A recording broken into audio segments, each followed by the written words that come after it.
ఓం నారాయణసమారంభాం శంకరాచార్యమధ్యమాం అస్మదాచార్యపర్యంతాం వందే గురుపరంపరాం. శారదాశారదాంభోజవదనా వదనాంభుజే సర్వదా సర్వదా అస్మాకం సన్నిధిం సన్నిధిక్రియాత్. శ్రీ గురుభ్యో నమః. శివాయ గురవే నమః. ఈరోజు మనము సౌందర్య లహరికి సంబంధించిన విశిష్టతలని తెలుసుకోవడం మొదలుపెట్టబోతున్నాము. మనకి శంకరాచార్య స్వామి వారు జగద్గురువుగా విఖ్యాతిగాంచిన వారు. ఎందుకనగా శంకరాచార్య స్వామి వారి యొక్కటువంటి గురు పరంపరని చూసుకుంటే సాక్షాత్తు నారాయణుడి దగ్గర నుంచి మొదలుపెట్టి బ్రహ్మతో సహా కలిసి ఉన్న గురు పరంపర. వాళ్ళ గురువుల గురించి మనం తెలుసుకుంటే కనుక నారాయణం పద్మభువం వశిష్ఠం. నారాయణుడి యొక్కటువంటి గర్భంలో నుంచి వచ్చిన నాభి పద్మంలో నుంచి పుట్టిన బ్రహ్మ పద్మభువం. వశిష్ఠం బ్రహ్మ యొక్కటువంటి కొడుకైన వశిష్ఠుడు, అతని కొడుకైన శక్తిం తత్పుత్ర పరాశరంచ, అతని కొడుకైన పరాశర మహర్షి. వ్యాసం సుఖం గౌడపదం మహాంతం గోవింద యోగీంద్రమదాస్య శిష్యం అని చెప్పబడుతుంది. నారాయణుడి దగ్గర నుంచి వచ్చిన పరంపరనే శంకరాచార్య స్వామి వారి పరంపర. అదేవిధంగా శంకర సాక్షాత్ అని చెప్పబడుతుంది శాస్త్రము. అత్యంత అద్భుతమైన జటని ధరించిన ఈశ్వరుడే ఎటువంటి కేశములు లేకుండా మన దగ్గరికి వస్తే సాక్షాత్తు శంకరాచార్య స్వామి వారినే శాస్త్రం చెప్పింది మనకి. ఆ యొక్కటువంటి శంకరాచార్య స్వామి వారు మానవుల యొక్కటువంటి అభ్యున్నతి కొరకు ఎన్నో రకాల స్తోత్రాలని మనకు అందజేయడం జరిగింది. అందులోనే మనం గొప్పగా కనకధారా స్తోత్రం కావచ్చు, లక్ష్మీ నృసింహ కరావరంభ స్తోత్రం కావచ్చు, ఇంకా ఎన్నో విశేషమైన స్తోత్రాలు గణేష పంచరత్న స్తోత్రం దగ్గర నుంచి మనం చదువుకుంటూ ఆ యొక్కటువంటి దేవతల అనుగ్రహాన్ని పూర్తిగా పొందగలుగుతున్నాము. అదేవిధంగా ఆ శంకరాచార్య స్వామి వారు మనకి అందజేసిన అత్యంత ఉత్తమమైన స్తోత్రం, ఆయన ఇచ్చిన ప్రతి ఒక్కటి ఉత్తమమైనదే. వాటిలో ఒకటే సౌందర్య లహరి. లహరి అంటేనే ప్రవాహం అని చెప్పి అర్థము. ఇది సౌందర్యం యొక్కటువంటి ప్రవాహమయ్యా అని చెబుతున్నారు. సౌందర్య లహరి అంటే సౌందర్యం అంటే ఏ సౌందర్యము? మానవులకి కంటికి చూడడానికి ఉండే సౌందర్యం కాదు. మనకి అద్వైత సౌందర్యం, మానసిక సౌందర్యం, దైవ సౌందర్యం, దేవతా సౌందర్యం. అసలు ఈ సృష్టి మొత్తంలో సౌందర్యం ఎవరిది అనేది చెప్పాలంటే అమ్మది అని మాత్రమే చెప్పాలి. అమ్మ యొక్కటువంటి సౌందర్యము అనే మాట వచ్చినప్పుడు మనకి ప్రాకృతికమైనటువంటి సౌందర్యాలేవి కూడా దృష్టిలోకి రావు. అమ్మ మనల్ని పాలించే విధానం ఒక సౌందర్యం. మనం ఏదన్నా తెలియక తప్పు చేస్తే దానికి అమ్మ మనకి విధించే దండన ఒక సౌందర్యం అని చెప్పొచ్చు. అతిగా కొడితే పిల్లోడు ఇబ్బంది పడతాడని, కొట్టకపోతే మళ్ళీ అట్లాంటి తప్పులు చేస్తూ ఉంటాడని బెదిరించి భయవేటిగా చిన్న దెబ్బ కొట్టే ఆ దెబ్బలోనే అమ్మ సౌందర్యం మనకు కనిపిస్తుంది. అమ్మ పిల్లలకి తినిపించే ఆహారము ఒక సౌందర్యమే. ఇట్లా అమ్మనే మనం సౌందర్యానికి ప్రతీకగా చూసుకోవచ్చు. అట్లాంటిది అమ్మలు గన్నమ్మ, ముగురమ్మల మూలపుటమ్మ, చాలా పెద్దమ్మ. ఈ సృష్టి మొత్తానికి కూడా జగజ్జనని అయిన యొక్కటువంటి జగదంబ యొక్కటువంటి సౌందర్యాన్ని వివరించేదే ఈ యొక్కటువంటి సౌందర్య లహరి. అంత గొప్ప సౌందర్యం యొక్కటువంటి ప్రవాహమే సౌందర్య లహరి అని చెప్పబడుతున్నది. మరి ఆ సౌందర్య లహరి ద్వారా అది పారాయణ చేయడం ద్వారా ఏమిటయో ఉపయోగాలు అనుకుంటే, సౌందర్య లహరిలో ఉన్న యొక్కటువంటి ప్రతి ఒక్క అక్షరము, ప్రతి ఒక్క శ్లోకము కూడా మంత్రమే. అందులో ఎటువంటి అనుమానం కూడా మనకి అక్కర్లేదు. ప్రతి ఒక్క శ్లోకము మంత్రమే. ఆ శ్లోకంలో మనకి భావము, అర్థము ఒక రకంగా ఉంటే అందులో అంతఃసౌందర్యం అంటే అంతరంగికంగా ఎన్నో రకాల బీజాక్షరాలని దాచి ఉంచారు. బీజాక్షరాలతో కూడుకున్న మంత్రాలని మనం చదవాలన్నప్పుడు గురువుల ద్వారా తీసుకున్న ఉపదేశాలు, అనుష్ఠాన పరంపరలు అవసరమైతే కానీ శ్లోకం రూపంలో అటువంటి ఉపదేశం లేకుండా అందరూ కూడా ఉపాసించే విధానంలో ఈ సౌందర్యలహరి యొక్కటువంటి శ్లోకాన్ని శంకరాచార్య స్వామివారు అత్యంత అందంగా, అత్యంత మధురమైన అర్థాలతోటి అత్యంత శక్తివంతంగా మనకు అందజేశారు.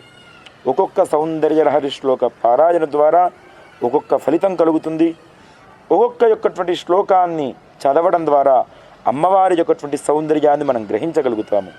ఆ సౌందర్యలహరి యొక్కటువంటి విశేషణని విశిష్టతని మధ్యలో ఏ శ్లోకాన్నన్నా పారాయణ చేయడం ద్వారా మనకి అవసరమైన యొక్కటువంటి పనులు పూర్తి చేసుకోగలిగిన ఉంటే అటువంటి శ్లోకాల యొక్కటువంటి వివరణ సాధనా విధానాన్ని కూడా తెలుసుకుంటూ సౌందర్యలహరి యొక్కటువంటి పారాయణ అంటే ఆ యొక్కటువంటి మంత్రాన్ని చదువుకుంటూ వెళ్ళడాన్నే పారాయణ అని పిలుస్తారు. ఇక్కడ మనం వింటున్నా వస్తున్న శ్లోకాన్ని మనస్ఫూర్తిగా వింటే పారాయణ చేసిన ఫలితం అందరికీ దక్కుతుంది. కాబట్టి ఈ సౌందర్యలహరి యొక్కటువంటి శ్లోకాలన్నిటినీ కూడా తెలుసుకోవడము ఈ రోజు నుంచి మొదలు పెట్టబోతున్నాము. సౌందర్యలహరిలోని మొదటి శ్లోకాన్ని ఇప్పుడు మనం తెలుసుకోబోతున్నాము. శివశక్త్యా యుక్తో యది భవతి శక్తః ప్రభవితుం నచేదేవం దేవో న ఖలు కుశల స్పందితుమపి అతస్త్వామారాధ్య హరిహర విరించాదిభిరపి ప్రణంతుం స్తోతుం వా కథమకృత పుణ్యః ప్రభవతి. ఇక్కడ అమ్మవారి యొక్కటువంటి స్తోత్రాన్ని మొదలుపెట్టే ముందు కూడా మొదటి అక్షరాన్ని మాత్రం మొదటి పదాన్ని మాత్రం శివ అనే పదంతో మొదలు పెడుతున్నాం. ఎందుకయ్యా అంటే ఎప్పుడైతే శివుణ్ణి ముందు తలుచుకుంటారో అక్కడికి అమ్మవారు తొందరగా పలుకుతుంది అని శాస్త్రం. అది పతివ్రత లక్షణాల్లో ఒకటి కదా. అందువల్ల ఈ సౌందర్యలహరిని మొదలు పెట్టడమే శివశక్తి ఆయుక్తవు అనే పదంతో మొదలు పెడుతున్నారు. ఈ యొక్కటువంటి శ్లోకం యొక్క భావం ఏంటయా అంటే శివశక్తి ఆయుక్తో యతి భవతు శక్త ప్రభవితుం నచేదేవం దేవో న ఖలు కుశల స్పందితుమపి. శివుడు కూడా అమ్మవారు లేకపోతే కదలిక శివుడికి కూడా రావడం కష్టమే కదా. శివుడి లోపల కదలికలు ఇచ్చేటువంటి శక్తి స్వరూపకంగా నువ్వు కలిసి ఉన్నావమ్మా అంటున్నారు శంకరుడు. శివశక్తి ఆయుక్తో యతి భవతు శక్త ప్రభవితుం నచేదేవం దేవో న ఖలు కుశల స్పందితుమపి అతస్త్వామారాధ్య హరిహర విరించాదిభిరపి. అంటే ఎప్పుడైనా యొక్కటువంటి కొన్ని వాటిని మనం పరిశీలించినట్టయితే మనకి ఏ పని చేయాలన్నా శక్తి అనేది కావాలి. అమ్మవారు శక్తి స్వరూపిణి అని పిలుస్తుంటాము. శక్తి అంటే మనకు అర్థమయ్యే భాషలో చెప్పాలంటే ఎనర్జీ అనే పదాన్ని వాడొచ్చేమో. అమ్మవారు లేకుండా ఈ సృష్టిని మనం చూసుకుంటే గనక అర్థమయ్యేట్టుగా చెప్పుకోవాలంటే ఒక పవర్ కరెంటు లేని ఫ్యాన్ లాంటిదని చెప్పుకోవచ్చు. ఎప్పుడైతే దానికి కావాల్సిన ఎనర్జీ పవర్ ఉండదో అది ఎంత గొప్ప విశేషణం కలిగిన వస్తువు అయినా కానీ సరే అది జడమే, అంటే కదలిక లేనిదే. కదలిక లేనప్పుడు ఏ వస్తువుకి కూడా ప్రయోజనం ఉండదు కదా. అలాగే మనుషులు కూడా కదలగలుగుతున్నాము, మనము కూడా పనులు చేయగలుగుతున్నాము అంటే అది మనకి అమ్మవారు ఇచ్చిన శక్తి తప్ప వేరేది కాదు.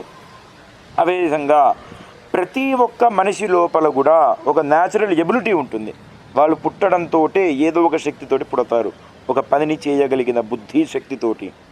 ఆ యొక్కటువంటి శక్తిని మనుషులకు ఇచ్చేది, ఆ శక్తి రూపంలో మన అందరి లోపల ప్రవహించేది కూడా అమ్మవారే. అది మన లోపలే కాదు కదా. ఆ శంకరాచార్య స్వామి వారు ఏమంటున్నారయ్యా అంటే శివశక్త్యాయుక్తో, శివుడికి కూడా కదలిక కలుగుతున్నది అంటే అది నీ వల్లే అమ్మా. అంతటి శక్తివంతమైన నిన్ను నేను తలుచుకున్నానంటే హరిహర విరించాదిభిరపి, హరిహరులకి కూడా నీ ఆరాధన చేయడం అత్యంత కష్టమైన పని కదా. అట్లాంటిది నేను నీ ఆరాధన చేయగలుగుతున్నానంటే నేను తప్పకుండా పూర్వజన్మలలో ఏదో పుణ్య ఫలితాన్ని చేసే ఉంటాను. కథమకృత పుణ్య ప్రభవతి. ఈరోజు నీ గురించి నేను చెప్పుకోగలుగుతున్నాను, నీ గురించి తెలుసుకోగలుగుతున్నాము. అసలు మనమందరము కూడా అమ్మవారి గురించి తెలుసుకోవడము, ఈ సౌందర్యలహరిని వింటున్నాము, దీని పారాయణ చేస్తున్నాము అంటే మనం ఏ జన్మలోనూ చేసుకున్న పుణ్య ప్రభావం తప్ప ఇంకేదీ కాదు అని శంకరుల ప్రతిపాదన. అదే మనకి ఇక్కడ చెప్పింది గుండా మొదట్లోనే చెబుతున్నారు. పుణ్య ప్రభవతి. ఎవరికైతే ఆ పుణ్య ఫలితం ఉండదో, ఆ మాత్రం పుణ్యం కూడా చేసుకొని ఉండరో వారికి అమ్మవారిని పట్టుకోవడము, అమ్మవారి ఆరాధన చేయడము, అమ్మవారి గురించి తెలుసుకోవడం కూడా అంతటి కష్టమైన పనే. అది ఈ మొదటి శ్లోకం యొక్కటువంటి తాత్విక అర్థము. ఇకపోతే ఈ శ్లోకం యొక్కటువంటి పారాయణ ద్వారా, ఈ శ్లోకాన్ని చదవడం ద్వారా మనం ఏ విధమైన ఫలితాన్ని పొందవచ్చు అన్నప్పుడు, ఈ శ్లోకాన్ని గనక, ఈ శ్లోకం మొత్తం లోపల కూడా మనకి దాగి ఉండే అక్షరము క్లీం అనబడే బీజాక్షరం, క్లీంకారం. ఆ క్లీం అనబడే యొక్కటువంటి బీజాక్షరాన్ని మనం విడిగా సాధన చేయాలంటే అర్హత ఉండదు. దానివలన ఈ శ్లోకాన్ని 1000 సార్లు గనక 12 రోజుల పాటు దీక్షతో ఎవరైతే అనుష్ఠానం చేస్తారో వారికి మనం చేసే పనులలో పూర్తిగా కావలసిన శక్తిని, ఆ యొక్కటువంటి ఎబిలిటీని అమ్మవారు మనకి పెంచుతుంది. ఏ రకమైన కార్యాన్ని అనుకున్నా కానీ సరే, ఏ విధమైన పనినైనా కానీ సరే, కొన్నిసార్లు మనం ఉన్న ప్రొఫెషన్లలోనో లేదా ఉన్న స్థానాల్లోనో ఇంతకంటే గొప్ప స్థాయికి వెళ్ళడానికి కొన్ని పనులు చేయాలనుకుంటాం. కానీ మనకిప్పుడున్న శక్తి అప్పటికి సరిపోదు. మరి ఆ శక్తి పెరగాలంటే శక్తి స్వరూపం అమ్మవారే కదా. ఆ అమ్మవారి ఆరాధన ద్వారా రాని శక్తి ఏముంది? దానివలన ఈ శ్లోకాన్ని 1000 సార్ల చొప్పున 12 రోజులు పారాయణ చేయడం ద్వారా మనకి కావాల్సిన శక్తిని అమ్మవారు ఇచ్చి ఆ కార్యాన్ని సాధించే యొక్కటువంటి ప్రభావాన్ని మనకి కలుగజేస్తుంది అనడంలో ఎటువంటి అనుమానం కూడా లేదు. మొదటి శ్లోకం యొక్కటువంటి సాధనా విధానం ఇది. సౌందర్యలహరిలో 2వ శ్లోకం గురించి ఇప్పుడు మనం తెలుసుకుందాము. తనీయాం సంపాసుం తవ చరణ పంకేరుహభవం విరించి సచ్చిన్వం విరచయతి లోకాన వికలం వహత్యేనం శౌరి కథమపి సహస్రేణ శిరదాం హరస్సంక్షుద్వైనం భవతి భజితోద్ధూలన విధిం. ఈ శ్లోకం యొక్కటువంటి అర్థం మనం తెలుసుకోవడానికి ప్రయత్నం చేస్తే గనక, తల్లి నీ యొక్కటువంటి పిల్లలతో సమానమైన వారు అందరూ కూడా నీ పాదచరణ ధూళి యొక్కటువంటి శక్తిని ఏ విధంగా అనుభవిస్తున్నారమ్మా అంటే, బ్రహ్మ నీ పాద రజస్సుని ఒక రవ్వ శిరస్సు మీద ధరించినంత శక్తితోటే అత్యంత అవికలమైన, అత్యంత కష్టమైన ఈ సృష్టి కార్యం మొత్తాన్ని కూడా నిర్వహించగలుగుతున్నాడు. విష్ణువుని యొక్కటువంటి పాద రజస్సుని శిరస్సున ధారణ చేయడం మాత్రం చేతనే అత్యంత శక్తివంతులైన, బలవంతులైన రాక్షసాది సంహారాదుని కూడా చేయగలుగుతున్నాడు కదా. నీ యొక్కటువంటి పాద రజో ధూళిని శిరస్సును ధరించిన శక్తి వలననే శౌరి అనబడిన ఆదిశేషుడు కూడా తన సహస్ర శిరస్సులు మీద కూడా భూభారం మొత్తాన్ని కూడా మోయగలుగుతున్నాడు. నీ యొక్కటువంటి పాదధూళినే భస్మ రూపకంగా శరీరం మొత్తానికి కూడా దాల్చిన ఈశ్వరుడు ప్రళయకాలమున రుద్రుడై ఈ సృష్టి కార్యాన్ని నడిపించగలుగుతున్నాడు కదమ్మా అని చెప్పి శంకరాచార్య స్వామి వారు పేర్కొంటున్నారు. అంటే అమ్మవారి యొక్కటువంటి సౌందర్యాన్ని మొదలుపెట్టే ముందు పాదాలు కాదు కదా, ఆ పాదాలకి అంటుకొని ఉన్న ధూళికి ఉన్న శక్తిని చెబుతున్నారు మనకి. అమ్మవారి పాద రజస్సుని కేవలం శిరస్సున ధారణ చేయడంత మాత్రం చేత మనము అత్యంత బలిష్టమైన కార్యాలని కూడా అత్యంత సులభంగా అమ్మవారు మనతోటి చేయించే శక్తిని మనకి కలుగజేస్తుంది. అంతటి శక్తివంతమైన శ్లోకము, ఆ శక్తిని కూడా మనకి ఇవ్వగలిగినంతటి శ్లోకము ఈ యొక్కటువంటి శ్లోకము. ఈ శ్లోక పారాయణ చేతనే మనం త్రిమూర్తుల యొక్కటువంటి అనుగ్రహాన్ని, అటువంటి శక్తిని కూడా మనం పొందవచ్చు. మరి ఈ శ్లోకాన్ని పారాయణ చేయడం ద్వారా ఏ విధమైన ఫలితం మనకి కలుగుతుంది అన్నప్పుడు, ఈ శ్లోకాన్ని సహస్రము అంటే 1000 సార్ల చప్పున 55 రోజుల పాటు పారాయణ చేయాలి. ఆ యొక్కటువంటి పారాయణ ద్వారా మనిషి ఎవరైతే జీవితంలో ఏదన్నా ఒక మహత్తరమైన కార్యం అనుకొని, ప్రతి ఒక్కరు కూడా జీవితంలో ఒక పని చేయాలనే స్థానం కానీ, ఒక పని చేయాలనే ఆలోచన కానీ ఉంటుంది. ఏదో గొప్ప అచీవ్మెంట్ లాంటిది అనుకోవచ్చు. కానీ అది చేయడానికి కావాల్సిన శక్తి కానీ, చేయడానికి కావాల్సిన పదార్థాలు కానీ విషయాలు కానీ ఏవి కూడా వారి దగ్గర ఉండవు, కలుగవు. కానీ ఎలాగైనా దాన్ని చేయాలనే పట్టుదల ఆలోచన మాత్రం ఉంటుంది. అటువంటి ఆలోచనతో ఉండి చేయలేక ఆగిపోయిన వారు ఎవరైనా కానీ సరే ఈ యొక్కటువంటి శ్లోకాన్ని 55 రోజుల పాటు సహస్రం అంటే 1000 సార్లు పారాయణ, తలస్నానం ఆచరించి దీక్షగా పీఠం మీద కూర్చొని ఈ యొక్కటువంటి శ్లోకాన్ని పారాయణ చేయడం ద్వారా అది చేయడానికి వీరికి కావాల్సిన శక్తిని అమ్మవారు తప్పకుండా ఇస్తుంది. శక్తి అన్నప్పుడు కేవలం మనకి ఉండే శక్తే కాదు, మనం చేయాలనుకున్న పనికి కావాల్సిన సంభారాలు అంటే వస్తువులు, పదార్థాలు, బయట నుంచి కావాల్సిన సపోర్ట్ కూడా ఒక రకమైన శక్తియే. వాటన్నిటినీ కూడా మనకి కావాల్సిన విధంగా కలుగజేసేటటువంటి శక్తి ఈ శ్లోకాలకి ఉన్నది. దేనికయ్యా అంటే మనం ఇందాకే అనుకున్నాం కదా, బ్రహ్మ విష్ణు మహేశ్వరులు ఆదిశేషుడికి కూడా ఆ సృష్టి కార్యాన్ని, స్థితి కార్యాన్ని, భూభారాన్ని మోయగలిగినటువంటి శక్తి ప్రళయకాలం నందు రుద్రుడై ఈ యొక్కటువంటి సృష్టి మొత్తాన్ని కూడా భస్మం చేసి తన లోపలే నిక్షిప్తం చేసుకోగలిగినంతటి శక్తి వచ్చింది అంటే అది అమ్మవారి పాద రజోశక్తి తప్ప వేరేది కాదని శంకరాచార్య స్వామి వారు పేర్కొంటున్నారు. అసలు సౌందర్యలహరి అంటేనే అత్యంత ఉత్తమమైన స్తోత్రము. వాటిలో కూడా అత్యంత గొప్పవిగా చెప్పతగినవి, వజ్రాలతో సమానంగా చెప్పదగిన శ్లోకాల్లో ఒక శ్లోకము ఇప్పుడు మనం చెప్పబోయేటువంటి శ్లోకము ఒక మణి లాంటిదని చెప్పవచ్చు. చింతామణితో సమానమైన శ్లోకం ఇదంతే. ఎందుకనేది తర్వాత మనం అర్థంలో తెలుసుకుందాము. అవిద్యానామంతస్థిమిరమిహిరద్వీపనగరీ జడానాం చైతన్యస్తబకమకరందశ్రుతిఝరీ దరిద్రాణాం చింతామణిగుణనికా జన్మజలధౌ నిమగ్నానాం దంష్ట్రా మురరిపు వరాహస్య భవతి. ఇంకోసారి విందాము. అవిద్యానామంతస్థిమిరమిహిరద్వీపనగరీ జడానాం చైతన్యస్తబకమకరందశ్రుతిఝరీ దరిద్రాణాం చింతామణిగుణనికా జన్మజలధౌ నిమగ్నానాం దంష్ట్రా మురరిపురాస్య భవతి.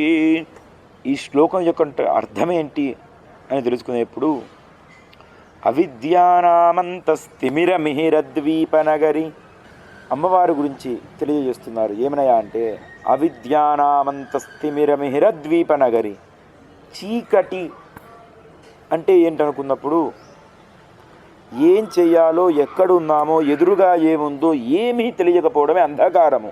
వాటిని తిమిరములు అని కూడా పిలుస్తూ ఉంటాం కదా మనము. చీకట్లు అలుముకోవడాన్ని తిమిరము అంటుంటాము. మనుషులకి చీకటి అంటే ఏంటి అంటే కంటికి కనిపించినదే కాదు, మనకి ఇప్పుడు చీకటి ఉంటే ఆ చీకటి పోగొట్టుకోవడానికి ఎన్నో రకాల మార్గాలు ఉన్నాయి. కానీ జీవితానికి గనక ఏం చేయాలో అర్థం కాని అయోమయావస్థ వస్తే ఏం చేయగలం? మన ఎదురుగా ఏం చేస్తున్నామో, మన జీవితం ఎటు వెళుతుందో, ఎటువైపుకి వెళ్ళాలో తెలియనిటువంటి చీకట్లు. కొన్నిసార్లు అవిద్య కూడా చీకటే. దానికి పనులను చేసుకోవడానికి కావాల్సిన విద్య లేకపోవడమే అవిద్య. ఆ అవిద్య అనేది ఉన్న వాళ్ళకి అవిద్యానామంతః తిమిరమిహిరద్వీపనగరి, ఒక ద్వీపం గనక చేతిలో ఒక దీపం అనేది ఉంటే గనక ఏ విధంగా అయితే చీకట్లు పోగొడుతుందో అమ్మవారు ఒక దీపం కాదు కదా, దీపనగరి. అవిద్య అనే చీకట్లు అలుముకున్న వారికి దీపాలతో నింపిన ఇంటితో సమానమైన దాని అమ్మ నువ్వు అంటుంది. జడానాం చైతన్యస్తబకమకరంద శృతిఝరీ, జడుడు అనేవాడు ఎవడయ్యా అంటే ఏ కదలిక లేనివాడు. ఈశ్వరుడు కూడా మనం చూసుకుంటే కనుక స్థాణుహు అని ఒక నామం ఉంటుంది అష్టోత్తరంలో. స్థాణుహు అంటే 2 అర్థాలు వస్తాయి. కదలిక లేనివాడు అని ఒక అర్థము, ఇంకో అర్థము కదలడానికి స్థానము లేనివాడు. ఆ కదలిక లేనివాడు అనే ఈశ్వరుడికి కదలిక రూపంలో వచ్చింది అమ్మవారిని ముందు మనం అనుకుందాం మొదటి శ్లోకంలో. అదేవిధంగా ఎవడైతే జడుడిగా ఉంటాడో అంటే ఏ ఆలోచన లేకుండా, ఏ పని చేయాలనే జ్ఞానం లేకుండా నిలిచిపోయి ఉన్న జడులకి శృతిఝరీ, గల్లున ఒక గజ్జల చప్పుడు కనుక వినిపిస్తే ఠక్కున మనిషి ఏ విధంగా అయితే తిరిగి అటువైపు చూస్తాడో అటువంటి శృతిని కలిగించే ఝరి శబ్దమమ్మ నువ్వు అంటున్నారు. జడానాం చైతన్యస్తబకమకరంద శృతిఝరీ దరిద్రాణాం చింతామణిగుణనికా, దరిద్రాన్ని అనుభవిస్తున్న వారికి, అమ్మవారు చింతామణి గుణము అంటున్నారు. చింతామణి చింతామణి అంటే ఏంటి? దరిద్రం మనకి ఎందుకు వస్తుందని మనం తెలుసుకుంటే గనక, మనకి ధనము ఐశ్వర్యము రావాలంటే మనం ముందు జన్మలో ఉన్నప్పుడు, ఈశ్వరుడు మనకి ఇచ్చినప్పుడు కేవలం అహం అనే భావనతో వాడుకోకుండా ఎవరికన్నా దానం చేసి ఉంటే తర్వాత జన్మలో మనకి తిరిగి వస్తుంది. ఎప్పుడైతే వీడికి అన్నీ ఉన్నా ఏ దానాలు చేయకుండా అన్నీ వీడికే అనుకొని అనుభవిస్తాడో అప్పుడు తర్వాత జన్మలలో దరిద్రాన్ని అనుభవించాల్సిన స్థితి వస్తుంది. అందులో ఏ అనుమానం లేదు. మనం ఇదే కనకధారా స్తోత్రంలో కూడా చూస్తాము. ఆ యొక్క బ్రాహ్మణ స్త్రీకి ఎటువంటి ఐశ్వర్యం ఎందుకు లేదయా అంటే, పూర్వజన్మలలో ఉన్నప్పుడు ఎవరికి ₹1 దానం చేసింది లేదు, అందుకే ఈ జన్మలో దరిద్రం అనుభవించాల్సిన స్థితి వచ్చిందని అమ్మవారు అంటుంది. సో ఇక్కడ మనం చూసుకుంటే కనుక దరిద్రాన్ని అనుభవిస్తున్న వారికి చింతామణి గుణనిక, చింతామణి గుణముగా నువ్వు పనిచేస్తావమ్మా అంటున్నారు. చింతామణి అంటే ఆ చింతామణిని పట్టుకొని మనసులో ఏది అనుకుంటే, చింతన అంటే మనసులో అనుకునేది, చెప్పొద్దు, అడగొద్దు, ఏమీ చేయొద్దు, కేవలం మనసులో అనుకుంటే చాలు, ఎదురుగా ప్రత్యక్షం చేసే శక్తి ఆ చింతామణికి ఉంటుంది. ఎవరైతే ఏమీ లేని దరిద్రంలో ఉంటారో వాళ్ళకి ఏం కావాలన్నా కానీ సరే ఇచ్చేంతటి గొప్ప శక్తిని నీవు కలగజేస్తున్నావమ్మా చింతామణి రూపంలో అని చెబుతూనే, జన్మజలధో నిమగ్నానాం దంష్ట్రా మురరిపురాహస్య భవతి.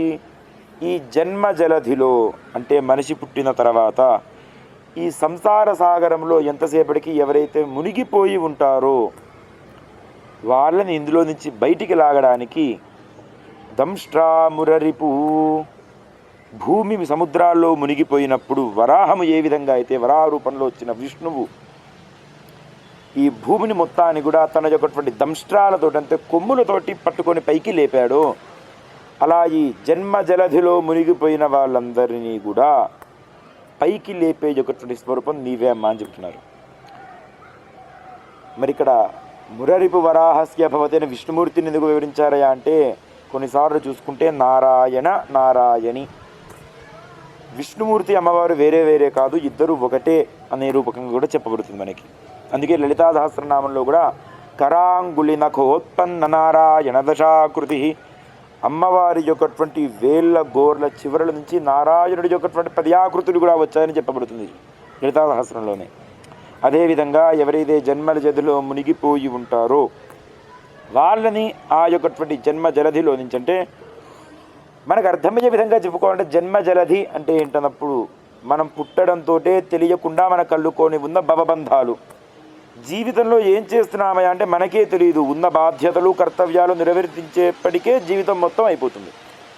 అటువంటి స్థాయిలో మునిగిపోయి ఉన్న వాళ్ళని పైకి లేపి జీవితం యొక్కటువంటి అర్థాన్ని, వాళ్ళు చేయాల్సిన పనిని తెలియజేసే యొక్కటువంటి స్వరూపమే నీవమ్మ అని అమ్మవారి యొక్కటువంటి పాదాలకున్న గజ్జల గురించి మనకి చెబుతూ అమ్మవారి గురించి మనకి వివరిస్తున్నారు. అందుకే శృతి ఝరి అని అమ్మవారి గజ్జల గురించి కూడా ఇక్కడ మనకి వివరించారని చెప్పుకోవచ్చు. మరి ఈ శ్లోకం గురించి చెప్పుకోవాలంటే ఇంకా ఎన్నో రకాల అర్థాలను చెప్పుకోవచ్చు. సరే, కానీ ఈ యొక్కటువంటి శ్లోకాల గురించి ఇప్పుడు మనం చేయడం ద్వారా ఏ విధమైన ఫలితాన్ని మనం కలుగజేయవచ్చు అని అనుకున్నప్పుడు, అత్యంత శక్తివంతమైన బీజాక్షరాలతోటి కలిసి ఉన్న శ్లోకమే ఈ యొక్కటువంటి శ్లోకము. ఈ శ్లోకాన్ని విద్యార్థి దశలో ఉన్నవారు, చదువుకుంటున్నవారు, ఏమి ఒక రకంగా చెప్పాలంటే విద్యార్థి దశలో మన లెక్కలో చూసుకుంటే ఈ 10th ఇంటర్ సమయాల్లో ఏ పని చేయాలి, ఏ విధమైన స్థానంలోకి వెళ్ళాలి, ఏ విధమైన మార్గాన్ని ఎంచుకోవాలి అర్థం కాని స్థితిలో ఉంటారు. అట్లా ఉన్నవాళ్ళు కావచ్చు, మనం చదువుకున్న తర్వాత ఏ విధమైన ఉద్యోగము లేదా ఏ విధమైన పని చేయాలో అర్థం కాని కన్ఫ్యూజన్లో ఉన్నవాళ్ళు కావచ్చు. అదే కాకుండా జీవితంలో ఏ సమయంలో అయినా కానీ సరే ఏం చేయాలో అర్థం కాని స్థితులలో ఉన్నవాళ్ళు ఈ శ్లోకాన్ని గనక రోజు కనీసం 108 సార్లు పారాయణ చేసినా చాలు, వాళ్ళ యొక్కటువంటి తిమిరములు అంటే వాళ్ళకి అమలుముకున్న చీకట్లన్నీ తొలగిపోవడంతో పాటుగా వాళ్ళకి కావాల్సిన మార్గాన్ని అమ్మవారు తప్పకుండా చూపిస్తుంది అనడంలో ఎటువంటి అనుమానం కూడా లేదు. అంతటి శక్తివంతమైన శ్లోకమే ఈ యొక్కటువంటి శ్లోకము. సౌందర్యలహరిలో ఉన్న 4వ శ్లోకం ఇప్పుడు మనం చదువుకుందాం. త్వదన్యః పాణిభ్యామభయవరదో దైవతగణా స్వమేకా నైవాసి ప్రకటితపరా భీత్యభినయా భయాత్రాతుం దాతుం ఫలమపి చ వాంఛాసమధికం శరణ్యే లోకానాం తవ హి చరణావేవ నిపుణౌ. ఈ శ్లోకం యొక్క అర్థం గురించి మనం తెలుసుకున్నప్పుడు, మనం అర్థం తెలుసుకుంటున్నప్పుడు మనకి టీకా తాత్పర్యాలలాగా పదము వాడి అర్థము తెలుసుకోవట్లేదు, భావాన్ని తెలుసుకునే ప్రయత్నం చేస్తున్నాం. అది గమనించుకోవాలి. ముందుగా సౌందర్యలహరి అంటేనే అత్యంత అద్భుతమైన సౌందర్యం అని ముందే చెప్పుకున్నాం కదా. ఈ శ్లోకం దగ్గరికి మనం వెళ్ళినప్పుడు శంకరాచార్య స్వామి అమ్మవారితో అంటున్నారట, మా సమస్త దేవతలు కూడా అభయ వరద హస్తాలను చూపిస్తూ ఉన్నారు. అభయము అంటే మీకున్న భయాలని పోగొట్టేది, వరదము అంటే చెయ్యి కిందకి చూపించేది, వాళ్ళని పాదాలను ఆశ్రయించడం ద్వారా వాళ్ళకు కావాల్సిన ఇస్తాము అని వాళ్ళ చేతిని చూపిస్తుంది. మరి నువ్వెందుకమ్మా అభయవరద హస్తాలని పెట్టుకోలేదు? అమ్మవారిని మనం చూసినట్టయితే చాలా చోట్ల ఎక్కువ శాతము అభయవరదాలు మనకి కనిపించవు. చూడండి, మీరు లలితా స్వరూపాన్ని చూడండి, అమ్మవారి దగ్గర పాశాంకుశాలు పుష్పబాణ చాపాలు ఉంటాయి, కానీ అభయవరదాలు కనిపించవు. అంటే ఇప్పుడు అభయవరద హస్తాలున్న దేవతలు మాత్రమే అభయాలు వరదాలు ఇస్తారు. మరి అమ్మవారి దగ్గర లేప్పుడు ఆ విధంగా అభయం ఇస్తుంది అమ్మవారు అనుకున్నప్పుడు ఇక్కడ చెబుతుంది ఏంటయ్యా అంటే, మనకి సౌందర్యలహరికి లలితా సహస్రనామానికి కూడా అవినాభావ సంబంధం ఉందని సాధకులు చెబుతూ ఉంటారు. లలితా సహస్రనామంలో చూసుకున్నప్పుడు చిదగ్నికుండ సంభూతా దేవకార్య సముద్యత అన్నారు. దేవతలందరి శక్తిని కూడా ఒక రాక్షసుడు తీసేసుకుంటే వారికి ఏం చేయాలో అర్థం కాని స్థితిలో వాళ్ళందరూ పోయి ఆశ్రయించింది ఎవరినయ్యా అంటే అమ్మవారిని. మీరు ఎక్కడ చూడండి, చందీ సప్తశతిలో చూసుకున్నా కానీ సరే, ఎప్పుడైతే దేవతలందరూ బ్రహ్మ విష్ణు మహేశ్వరులతో సహా వాళ్ళ చేతులు దాటిన స్థితి వస్తుందో ఆ సమయంలో అందరిలో ఉండే శక్తి స్వరూపమైన అమ్మవారిని ఆశ్రయిస్తారు. మరి అట్లాంటి నువ్వు అభయవరదాలు ఎందుకు చూపించట్లేదయా అంటే, నాకు అర్థమైందమ్మా ఇక్కడున్న మతలబ్ ఏంటంటే ఆ దేవతలు దేవతలు అనుగ్రహించాలంటే అభయవరద హస్తాల వరకు కావాలి, కానీ ఆ దేవతలు కూడా శరణ్యే లోకానాం తవ హి చరణావేవ నిపుణా, నీ అభయవరద హస్తాలు కాదు కదమ్మా, నీ పాదాలని శరణు వేడితే చాలు. ఆ యొక్కటువంటి అభయవరద హస్తాలు చూపించే దేవతలు కూడా నీ పాదాలని శరణు వేడుతున్నారమ్మా. ఇంకా నీ పాదాలని పట్టుకుంటే ఇంకా ఏ అభయాలు ఏ వరదాలతో నాకు పనేముంది, నీ పాదాలని తాకినంత మాత్రం చేత, ఆ పాదాలని ఆశ్రయించినంత మాత్రం చేత నాకు కావాల్సిన పనులన్నీ అవ్వవా అనే విధంగా శంకరాచార్య స్వామి వారు అమ్మవారిని ఇక్కడ ప్రతిపాదిస్తున్నారు. అంటే అమ్మవారికి అభయవరద హస్తాలక్కర్లా, ఆమె పాదాలు చాలు. మనకి ఉన్న భయాలన్నీ పోగొట్టి అభయాన్ని ఇవ్వడానికి, మనకు కావాల్సిన వరాలన్నీ ఇచ్చి వరదాలుగా మారడానికి అమ్మవారి పాదాలే సరిపోతాయి అని చెప్పబడుతుంది. దీని యొక్కటువంటి సాధన ద్వారా మనం ఏ విధమైన ఫలితాన్ని పొందవచ్చు అన్నప్పుడు, మనకి ఎప్పుడైతే మనకు కావాల్సిన పనులు కాకపోవడాలు ఎక్కువ శాతము మనము పనులు అనుకొని చేయగలిగిన శక్తి ఉండి కూడా చేయలేని స్థితి ఏర్పడుతూ ఉంటుంది, కావాల్సిన సంభారాలు లేని స్థితి. దాన్నే దారిద్ర్యము అని పిలువబడుతుంది. దారిద్ర్యం అంటే ఏమీ లేదు, ఒక రకంగా చెప్పుకోవాలంటే ఆకలి ఉండి తినగలిగిన స్థాయిలో ఉండి తినడానికి తిండి లేకపోవడం దారిద్ర్యం అయితే, పని చేయగలిగిన సత్తా ఉండి చేయడానికి కావాల్సిన శక్తి మన దగ్గర ఉండి చేయడానికి పని లేకపోవడం కూడా దారిద్ర్యమే. వెళ్ళడానికి పని ఉండి అక్కడికి వెళ్ళిన తర్వాత చేసే ఓపిక ఆరోగ్యం మనకి లేకపోవడం దారిద్ర్యమే. ఇట్లా మనకు అవసరమైనది ఏది లేకపోయినా దారిద్ర్యం అనే పదాన్ని వాడతాం. ఆ దారిద్ర్యాన్ని పోగొట్టాలంటే వేరేమీ అక్కర్లా, అమ్మవారి చరణాలని ఆశ్రయిస్తే చాలు. ఆ చరణాల గురించి వివరింపబడ్డ ఈ శ్లోకాన్ని తలుచుకుంటే చాలు. ఈ యొక్కటువంటి శ్లోకాన్ని సహస్రం 1000 సార్లు గనక పారాయణ చేసినట్టయితే వారికి ఎటువంటి దారిద్ర్యం మనసులోకున్నా కానీ సరే అది తప్పక తొలగిపోతుంది. ఎందుకంటే ఇందాక మనం అమ్మవారి పాద రజస్సు గురించే తెలుసుకుందాం.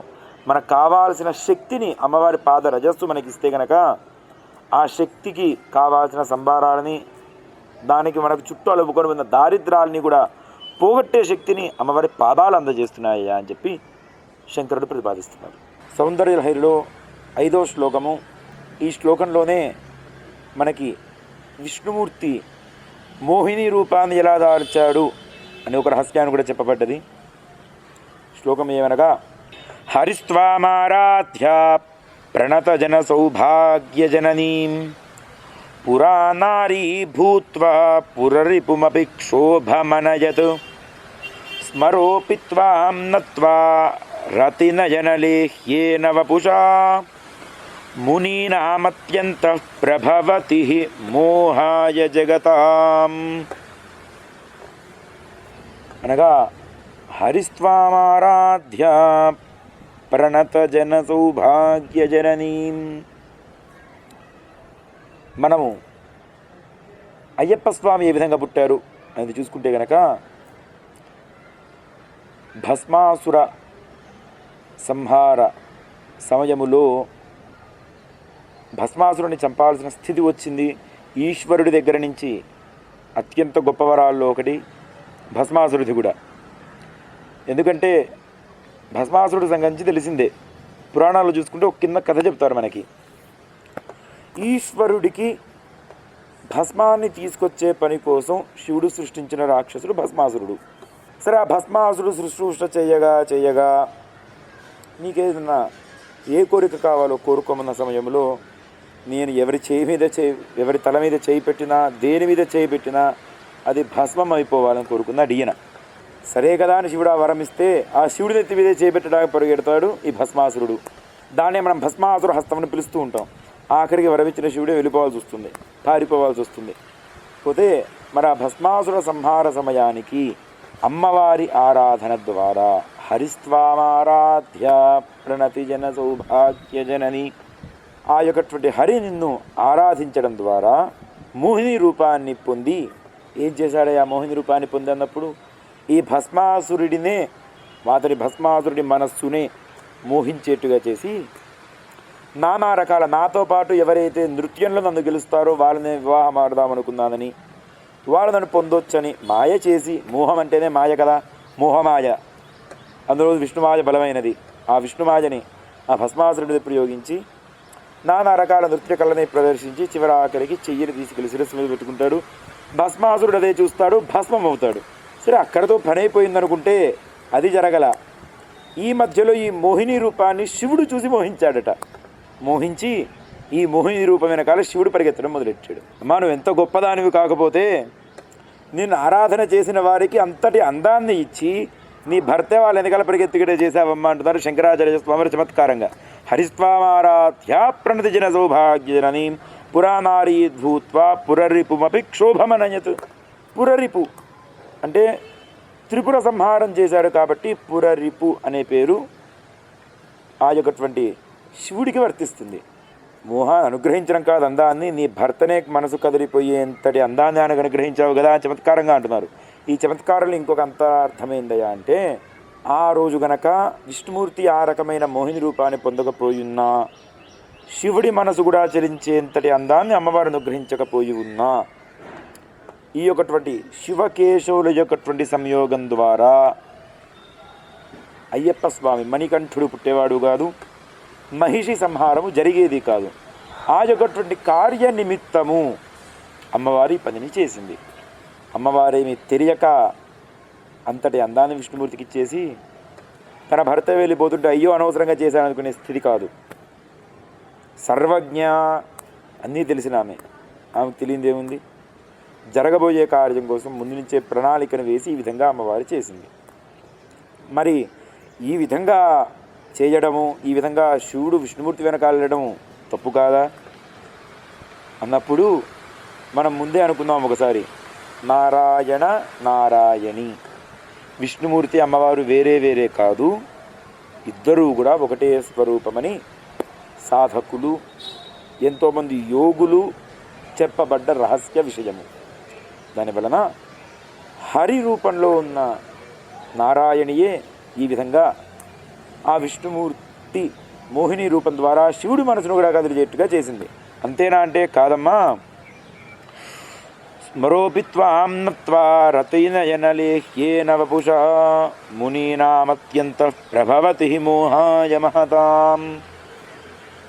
మన్మధుడు నిన్ను ఆరాధించి రతీదేవి కళ్ళకి కూడా ఒక లేహ్యంతో సమానమైన దాన్ని రాయడం ద్వారా, అంటే ఆ యొక్కటువంటి రతీదేవి కన్ను చూపులు పడితేనే చాలు అందరూ కూడా, మునులు కూడా వాళ్ళు చేస్తున్న తపస్సుని వదిలి చలించిపోయి కామారుతులై యొక్కటువంటి స్థితిని తీసుకొస్తున్నామంటే అది కూడా నీ వల్లే. నీ వల్లనే ఇన్ని కష్టాలు వస్తున్నాయమ్మా. ఏంటంటే విష్ణుమూర్తికేమో ఇచ్చి ఈ విధమైన పని చేసావు, మన్మధుడిని నిగ్రహించి రతీదేవి రూపకంగా, అంటే మన్మధుడు తన భార్య అయిన రతీదేవి స్వరూపకంగా మునులు అందరూ కూడా వాళ్ళ తపస్సుని కూడా తపోశక్తిని కూడా పోగొట్టుకునే స్థాయికి తీసుకొస్తున్నావు కదమ్మా. పెద్ద కష్టమే వచ్చింది నీతో అనే రకంగా చమత్కారంగా అమ్మవారి యొక్క విశేషాన్ని ఇక్కడ శంకరాచార్య స్వామి వారు తెలియజేస్తున్నారు. సౌందర్యలహరిలో 6వ శ్లోకము. ధనుఃపౌష్పం మౌర్వీ మధుకరమయీ పంచవశిఖా వసంత సామంతో మలయమరుదా యోధనరథ తథాప్యేకం సర్వం హిమగిరిసుతే కామపి కృపా మపాంగాత్తే లబ్ధ్వా జగదిధమనంగో విజయతే. ఇది అమ్మవారి అనుగ్రహం గురించి తెలియజేయడానికి ఉన్న అత్యంత గొప్ప శ్లోకం అని చెప్పొచ్చు. ఒక రకంగా ఏంటంటే ఇందులో భావం వెళ్ళేప్పటికీ మన్మధుడి గురించి తెలియజేస్తున్నారు. మన్మధుడి యొక్కటువంటి బాణము తగలని వాడు ఎవడు ఉండడం చెప్పొచ్చు. ఒక రకంగా ఈశ్వరుడు అంటే పరమేశ్వరుడు, ఆయన వల్ల అయింది. కానీ మిగతా వాళ్ళ దగ్గరకు వచ్చేప్పటికీ మనసులో ఒక కోరిక పుట్టింది అంటే గుర్తుంచుకోవాల్సిన విషయము, మన్మధుడు అన్న వెంటనే కేవలము కామాకర్ష మాత్రమే కాదు, మన్మధుడికి కూడా 5 పుష్పబాణములు ఉంటాయి అని అనుకున్నప్పుడు శబ్ద స్పర్శ రస రూప గంధాల రూపాల్లో మనల్ని ఆకర్షించేవేవైనా కానీ సరే మన్మథ బాణాలే అని ఒక రకంగా అనుకోవచ్చు. దానివలన ప్రతి మనిషికి కూడా ఏదో ఒకటంటే ఇష్టం ఉంటుంది. ఏ వాసన అంటేనో, ఏ రుచి అంటేనో, ఏ స్పర్శ అంటేనో, లేదంటే కామారుక్తులైనా కానీ సరే ఎప్పుడైతే వారి యొక్కటువంటి భార్య యందు వారికి ఆసక్తి కలిగి ఉంటారో అది ఎప్పుడు అధర్మం కాదు కదా, అది లేకపోతే అధర్మం. దానివలన చూసుకున్నప్పుడు ఆ పని ఎవరిదంటే మన్మధుడిది. మన్మధుడు ఆ పని ఎలా చేస్తున్నారయ్యా అంటే అసలు సుకుమారమైన వాటన్నిటిలో కల్లా సుకుమారమైనదంటే పువ్వు. అది గట్టిగా పట్టుకుంటే నలిగిపోతుంది కదా. ఎవరిని ఒక పువ్వుతో కొట్టామనుకోండి వాళ్ళకి ఏదైనా దెబ్బ తగలడం కానీ వాళ్ళు మేము చూడదన్నా చూస్తారా కనీసం. అట్లాంటిది మన్మధుడు అందరినీ గెలుస్తున్నాడు. కానీ అతను పువ్వు ఏంటంటే, అతని బాణం ఏంటంటే అత్యంత బలహీనమైన పుష్పం. మరి ఆయన ధనుస్సు ఏమైనా గట్టిదా, ఏ పువ్వును వదిలినా కాదరే, ఏ పల్చడి దాన్ని వదిలినా కాదు గొప్ప శక్తినిచ్చేంత ధనుస్సు, ఏ కోదండమో లేదంటే అర్జునుడిలాగా ఏదైనా గొప్ప గొప్ప ధనుస్సులు ధరించిన వాడా గాంధీవాది ధనుస్సులు అంటే కాదు, ఒక చెరుగ్గడ. మీరు మామూలు వెదురు బొంగు బాణతోనైనా ఒక ధనుస్సులు చేస్తే ఏదో గట్టిగా ఉంటుంది అనుకోవచ్చు. చెరుగ్గడను మీరు సగం ఉంచే లోపలనే తిరిగిపోతుంది కదా మొత్తం. కానీ ఆయన ధనుస్సు ఏంటి అంటే చెరుగ్గడ. పోని అది కూడా కాదు, మనకు మహాభారతంలో చెబుతారు కదా, ధనుష్ యొక్క ఠంకారము అంటే దాని యొక్కటువంటి నారిని బిగించి ఇట్లా ఒకసారి మీటితేనే ఆ శబ్దానికి ఎంతమంది పడిపోయేవాడంట అర్జునుడు ధనుస్సుని మీటితేనే. అట్లాంటి శక్తి కలిగిన గొప్ప ధనుస్సుకి దారవేదన కట్టాడ. నారి అంటే మన్మధుడి ధనుస్సుకుంటే నారి ఏంటో తెలుసా, భ్రమరములు అంటే తుమ్మెదలని చెప్పుకోవచ్చు మనకు రకంగా. తుమ్మెదలతో నారేంటండి, మీరు మామూలుగా తుమ్మెదలు ఎప్పుడైనా చూసారా? పట్టుకోవడానికి తాగడానికి వెళితేనే అవి అక్కడి నుంచి ఎగిరిపోతాయి. అట్లా ఎక్కడెక్కడో ఎగిరిపోయే వాటిని తీసుకొచ్చాము తాడి కింద కట్టుకున్నాడా. పోనీ అది పట్టుకొని లాగి, అసలు పువ్వు తగిలితేనే దెబ్బ తగలడం కష్టం, ఆ పువ్వును వదలడానికి బాణ చెరుగ్గడతో వదలడం ఇంకా కష్టం, లాగడానికి భ్రమరతో అసలు జరగని పని. పోయి ఆయన వెళ్ళే వాహనం ఏమైనంత వేగంగా ఉందంటే గాలి మీద ఈయన తిరిగేది. మరి అట్లాంటి మన్మధుడికి ఇంతటి శక్తి ఎలా వచ్చింది అన్నప్పుడు ఇక్కడ ఒక రహస్యాన్ని తెలియజేస్తుంది. ఏంటి అంటే ఎప్పుడైతే శివుడి మీద బాణప్రయోగం చేయడానికి ఈ మన్మధుడు సాహసిస్తాడో ఆ సమయంలో శివుడు ఈ యొక్కటువంటి మన్మధుడిని భస్మం చేస్తాడు, శరీరం అనేదే లేకుండా. ఈ యొక్కటువంటి పార్వతీ పరమేశ్వరుల సంయోగం అనంతరము ఇద్దరు కలిసిన తర్వాత ఈ యొక్కటువంటి రతీదేవి అమ్మవారిని ఆరాధించడం ద్వారా ఆ మన్మధుడిని మళ్ళా పునర్జీవుణ్ణి చేస్తుంది అమ్మవారు. కానీ అప్పుడు ఏం చేసిందంటే అమ్మవారు ఇంకా గొప్ప శక్తినిచ్చింది. అమ్మవారు ఎప్పుడైనా మంది కష్టపెట్టినా దాని తర్వాత అనుగ్రహం చాలా గొప్పగా ఇస్తుంది, దానిలో ఏ అనుమానం లేదు. దానివలన అమ్మవారు ఏం చేసిందా అంటే, ఇప్పుడు నువ్వు శరీరంతో కాదు, నీ పనేంటి అందరిని ఆకర్షించడం కదా, శరీరంతో వెళ్ళడం ఎందుకు, శరీరం లేకుండానే వెళ్ళు, ఎవరికి కనపడవు, ఏం చేస్తున్నావో తెలియదు, కానీ నీ యొక్కటువంటి పనులకి మాత్రం వాళ్ళు దాసులు అవ్వాల్సిందే అని మన్మధుడిని అనంగుడిని చేసింది. అనంగుడు అంటే ఎటువంటి శరీరంగములు లేనివాడు. కాబట్టి ఇతనేమైనా బలమైన ఉన్నవాడా అంటే అసలు శరీరానికి అంగాలే లేవు, ఏ బలము ఏ శరీర భాగము లేదు. కానీ ఈ అనంగుడు జగత్తుని మొత్తాన్ని గెలుస్తున్నాడంటే నీ యొక్కటువంటి అనుగ్రహం తప్ప ఇంకా వేరేదేది కాదు కదమ్మా అని శంకరాచార్య స్వామి వారి ఇక్కడ ప్రతిపాదిస్తున్నారు. అంటే అమ్మవారి ఆరాధన చేస్తే ఏ విధంగా అయితే ఏ శరీరము లేకుండా ఏ వాహనం లేకుండా గాలికి వస్తూ దేనికి పనికిరాని ఒక రకమైన చెరుకు విల్లుని పట్టుకొని దానికి భ్రమరాలని తుమ్మెదలని వింటినారుగా పట్టుకొని పువ్వులతో కొట్టినంత మాత్రం చేతనే ప్రతి ఒక్కరిని కూడా క్షోభించగలుగుతున్నాడు. ఆ విధంగానే ఎంతటి బలహీనులైనా కానీ సరే అమ్మవారి యొక్కటువంటి ఆరాధన ద్వారా వాళ్ళకి కావాల్సిన శక్తిని పొందగలుగుతారు అని ఈ యొక్కటువంటి శ్లోకం తెలియజేస్తుంది. ఈ శ్లోకం యొక్కటువంటి పారాయణ ద్వారా అంటే రోజుకి కనీసం 500 సార్లు ఈ యొక్కటి శ్లోకం యొక్క జపం ద్వారా మనుషులకి అద్భుతమైన సృజనాత్మకమైన శక్తి కలుగుతుంది, సృజన శక్తి కలుగుతుంది అని మనకి ఇక్కడ తెలియజేయడం జరుగుతుంది. సృజన శక్తి అనుకున్నప్పుడు 2 రకాలుగా మనం చూసుకోవచ్చు. ఒకటి వాళ్ళకి కావాల్సిన క్రియేటివ్ మైండ్ అనేది వీళ్ళకి కలుగుతుంది అనుకునేది ఒక శక్తి అయితే, వీళ్ళకి కూడా సంతానోత్పత్తి పరంగా ఏదన్నా ఇబ్బందులు ఉన్నప్పుడు ఈ శ్లోకాన్ని రోజు కనీసం 500 సార్లు వాళ్ళ పని అయ్యేంతవరకు పారాయణ చేయడం ద్వారా ఆ సంతానానికి సంబంధించిన ఇబ్బందులు, సంతానం కలగడానికి ఉన్న ఇబ్బందులు కూడా తొలగిపోయి అమ్మ అనుగ్రహంతో చక్కటి సంతానాన్ని పొందుతారనలో ఎటువంటి ఆలోచన కూడా లేదు, అనుమానము లేదు. శుభం భవతు.